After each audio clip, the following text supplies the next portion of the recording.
फिरदौस साहब, मैं ये जानना चाहता हूँ कि ये क्या आपको लगता है कि अंतर्राष्ट्रीय दबाव इतना काम कर रहा है, भले ही भारत सरकार ये दिखाने की कोशिश कर रही हो कि वो अंतर्राष्ट्रीय प्रतिक्रियाओं पर बहुत ध्यान नहीं देती है, उसका दो टूक जवाब भी दे देती है, अपनी संप्रभुता की बात करती है कि हम तो हमारे देश में कानून बनाने और लागू करने के लिए स्वतंत्र हैं, लेकिन ये जो पूरा माहौल बना अंतर्राष्ट्रीय स्तर पर, बहुत सारे संगठनों ने विरोध किया, जाने माने लोगों ने विरोध किया, क्या उसका असर है कि अब गृह मंत्री अमित शाह बिल्कुल उस मामले में खामोश रहते हैं, पूरी बीजेपी, पूरा संघ परिवार? मैंने तो पिछले साल 6 महीने से सीए का नाम ही नहीं सुना इन लोगों के मुंह से। ये क्या चमत्कार हो गया? देखिए, अभी नागपुर में माननीय सरसंघ चालक साहब का एक मैंने अटेंड किया, उनका भाषण लोकमत ने अरेंज किया था। इत्तेफाक है कि सिलेक्टिव 50 में मैं था। तो उन्होंने बहुत क्लियर शब्दों में कहा कि आप किसी भी धर्म के हो, आप किसी भी रेस के हो, आप भारत में रहते हो, आप हिंदू हो, आप हमारे हो, ये हमारा हिंदुत्व है। हमारा हिंदुत्व आपकी पूजा पद्धति के लिए की वजह से आपके साथ फर्क नहीं करता। तो ये स्टैंड है। अब आपका सवाल जो, ये उनके शब्द में आपको दोहरा रहा था, 6 तारीख का आपका भाषण। अब सवाल ये है कि क्या इंटरनेशनल कम्युनिटी का इफेक्ट हुआ है? तो मुझे, मेरे पर्सनल ओपिनियन है कि हाँ, ठीक है, हम रेफ्यूजी कन्वेंशन के सिग्नेटरी नहीं है, लेकिन दिसंबर 2018 में मोरक्को में एक कन्वेंशन हुआ था जहां हमने global compact for safe, orderly and regular migration, इस एक एग्रीमेंट पर India is signatory, only Israel is not signatory. So India ने दिसंबर 18 में उस पर साइन किया, जिसका क्लॉज ये कहता है कि there will be no discrimination on any grounds, race, religion amongst to refugees. और फिर दिसंबर 2019 में, 12 दिसंबर 2019 को हम सीए ले आए। तो ये विरोधाभास जो है, ये बड़ा खतरनाक है। तो बहुत ही साफ कहा है कि ये तो बहुत लंबी बहस इस पे होनी नहीं है, होना चाहिए।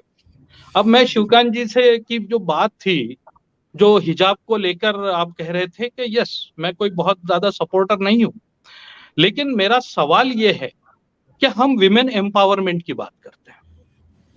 हमने ट्रिपल तलाक के खिलाफ कानून क्यों लाया था? कि हम मुसलमान औरतों को एम्पावरमेंट देना चाहते हैं। तो मेरा यह सवाल है कि इंपॉर्टेंट क्या है, मुस्लिम बच्चियों को एजुकेशन देना या उनको यूनिफॉर्म में रखना? रिपोर्ट कहते हैं कि only 2% Muslim girls are reaching higher education, only 8% Muslim girls are reaching up to graduation. अब आज हमने उनके सर से पल्लो खींच लिया, पहले ही उनकी फैमिलीज उनको को एजुकेशन में नहीं आने दे रही है, तो दो फ्रंट पे वो लड़ रही हैं।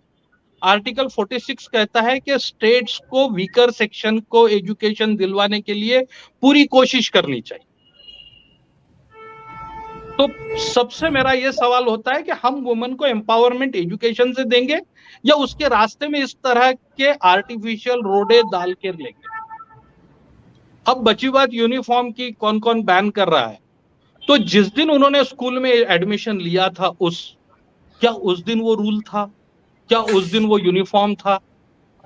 आप वो बच्चियां 3-4 साल उस स्कूल में, और अब अचानक आप यूनिफॉर्म ले आते हो। तो मैं शिवाजी से पूरी तरह सहमत हूं कि अगर आपको रिलीजियस सिंबल्स हटाने हैं तो आपको हर तरह के हटाने, वरना सब रहेंगे। हम सेकुलरिज्म किस तरह का, हम सर्वधर्म समभाव वाला सेकुलरिज्म ले रहे हैं या हम धर्मनिरपेक्ष वाला सेकुलरिज्म ले रहे हैं?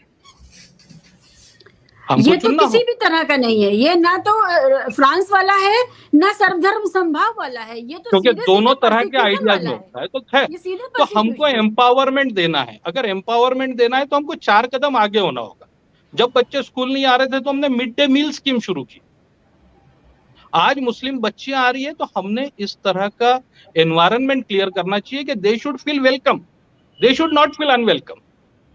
लेकिन इस तरह के हम कानून बनाएंगे और उसका इस पर सपोर्ट करेंगे कि इस्लाम बैशिंग को लेकर के अगर हम सपोर्ट करेंगे तो instead of doing good to them we are doing bad to them. हम बच्चियों को इंस्टीट्यूशंस के अंदर हिजाब का जो ये जिद है, इस पर भी सवाल हम लोगों को करना चाहिए इंटरनली, और मुसलमान कर रहे हैं अंदर से कि ये जिद किस तरह की है और इसका टाइमिंग जो है, जिद का अपोज होना चाहिए, लेकिन state should not be party to it. Yes, अगर स्टेट पार्टी बनती है तो वहां फिर fundamental rights, violation of fundamental rights, taking sides आ जाता है। कम्युनिटी को अपने आप को दुरुस्त करने की बहुत ज्यादा जरूरत है। जब ट्रिपल तलाक की बात हुई थी तो I supported the verdict saying that ये कम्युनिटी ने अपने आप को करेक्टिव मेजर्स लेने में फेलियर है, इसलिए ये कानून लाना पड़ा है। Same position would be here कि आप प्रमोट नहीं कर रहे हो अपने बच्चियों को, लेकिन अगर कम्युनिटी प्रमोट नहीं कर रही तो स्टेट की ये ड्यूटी कॉन्स्टिट्यूशन ने बना के रखी है आर्टिकल 46 में कि उसको स्टेप्स लेना चाहिए। खैर आज वो मुद्दा नहीं है हमारा, हिजाब या हो, हमारा मुद्दा ये है।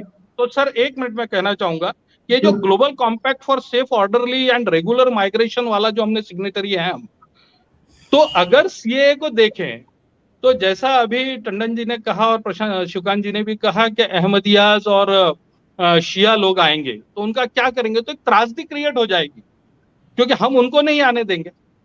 तो this will be contrary to the what we have signed, तो इंटरनेशनल कम्युनिटी का इफेक्ट तो आएगा।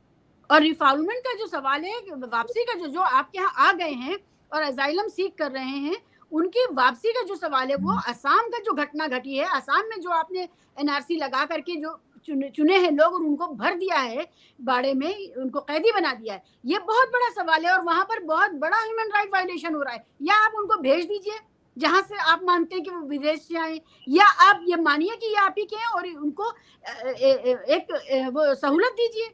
ट्राइब्यूनल वो अपने खर्चे पे जा रहे हैं, वो गरीब लोग, तो सारे के सारे गरीब हैं, हिंदू मुसलमान सब उसमें गरीब हैं।